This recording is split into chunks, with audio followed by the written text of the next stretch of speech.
शासनाने यंदा सोयाबीनला 4,892 रुपये हमी भाव देऊन जिल्ह्यातील 20,969 शेतकऱ्यांचे सोयाबीन खरेदी केले.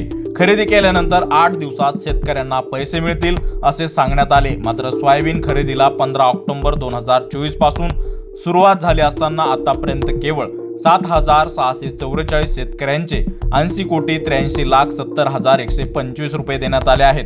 मात्र अद्यापही 13,225 शेतकऱ्यांच्या 4,28,958 क्विंटलचे 209,84,62,536 रुपये अडकले असून हे पैसे मिळावेत म्हणून शेतकरी खरेदी केंद्रावर नाफेडच्या कार्यालयात आणि वकार महामंडळाकडे चक्रा मारत असताना दिसत आहेत. यंदा बीड जिल्ह्यात 3,87,939 हेक्टरवर सोयाबीनचा पेरा झाला आहे. जिल्ह्यातील तब्बल 44,744 शेतकऱ्यांनी नाफेडकडे सोयाबीन खरेदीसाठी ऑनलाईन अर्ज केलेले आहेत, तर अनेक शेतकऱ्यांनी खुल्या बाजारामध्ये सोयाबीन घातले आहे. नाफेडच्या 30 खरेदी केंद्रामार्फत बीड जिल्ह्यात शेतकऱ्यांची सोयाबीन शासनाने हमी भावाने खरेदी केली.